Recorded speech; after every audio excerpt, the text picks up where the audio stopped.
So I learned this last time that the books would just hang down in this bottom part because I have no separator in my pack. And so the books were just hanging down and it's kind of annoying. So I'm adding a pillow.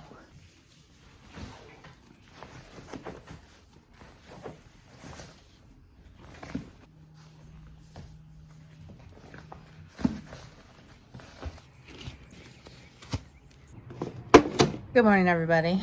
So today we're going to talk a lot about shoes because that is what's going on over here as far as my training's going. I am Susie and I just finished, well, I guess not just, but I thru hiked the Pacific Crest Trail in 2024 heading Nobo, and I wore Ultra Lone Peaks the majority of the time that I hiked the PCT.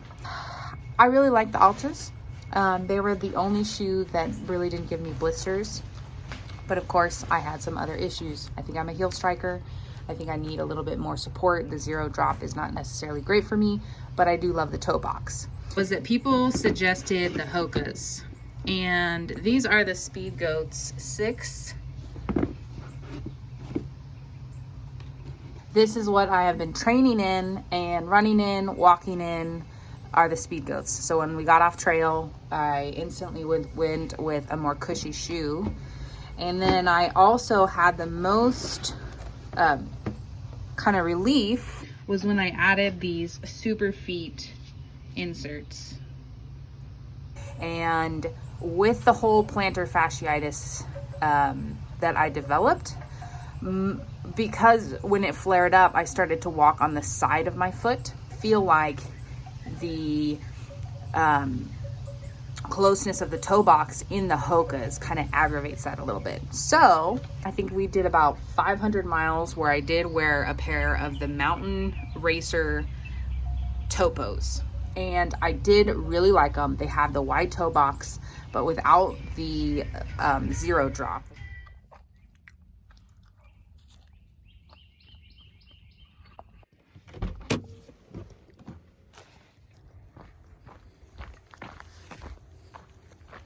Well, got about 28 pounds in my pack.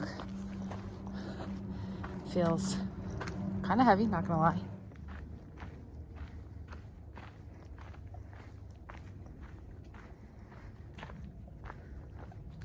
The AT, as it's called, is one of the longest continuously marked footpaths in the world. It passes through 14 states, 6 national parks, and 8 national forests. Every year, thousands set out to thru hike it, but only about 1 in 4 actually finish. It's a 2,190-mile footpath stretching from Georgia to Maine, some of the most rugged terrain on the East Coast. And to this day, it is cared for by a massive community of hikers and trail angels. I'm only hitting about 40 miles a week,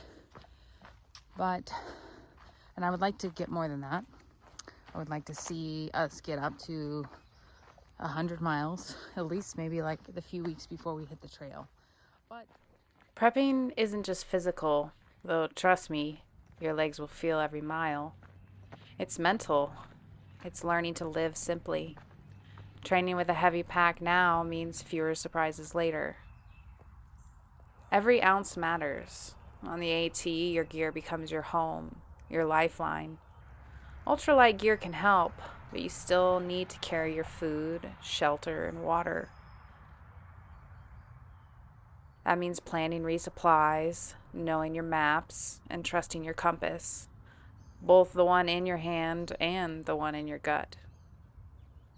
My current training, hiking with too many books and questioning my life choices, is around mile 4.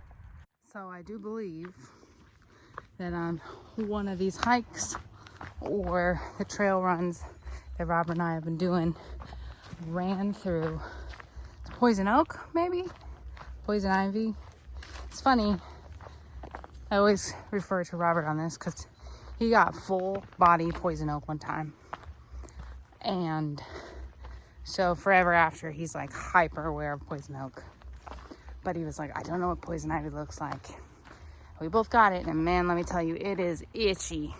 And it is great training for the Appalachian Trail.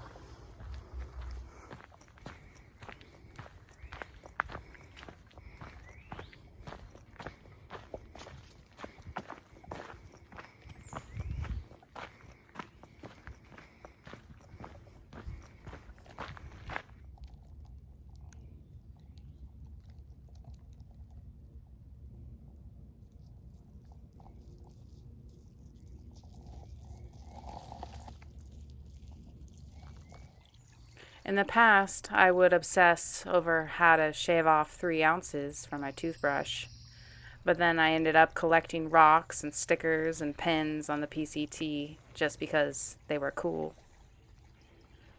The gear talk is endless, down versus synthetic, sleeping pads versus thermarests. The real prep, though, it's mental. You have to embrace being dirty, tired, and occasionally lost. And when it rains for 5 days straight and your socks start growing cultures, you'll need a sense of humor stronger than your waterproofing.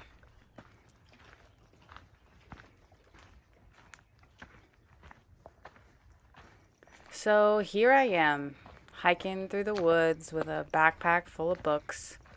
Not because I hate myself. And let me tell you, the AT doesn't care how many leg days you've had. It cares if you can hike through 3 states on nothing but instant mashed potatoes and stubbornness.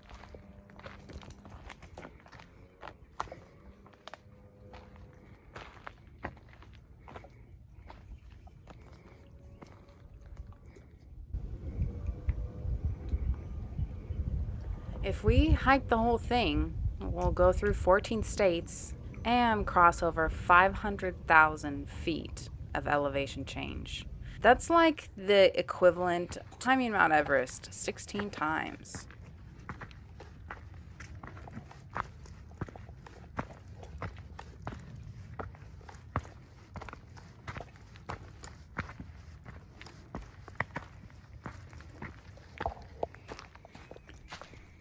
When you hike these long trails, you're not alone, but also very alone. Only about 20 to 25% make it. The rest get taken out by injuries, bad weather, or the realization they don't actually like walking that much.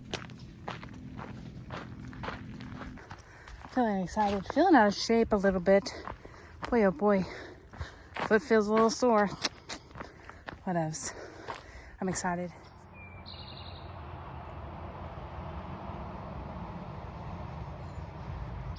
They say the trail gives you what you need and not necessarily what you want. I can vouch for that. So yeah, I'm training for the AT by wandering around the woods with a backpack full of books. Will it help me hike 2,000 plus miles? Who knows? But one foot in front of the other. Let's go.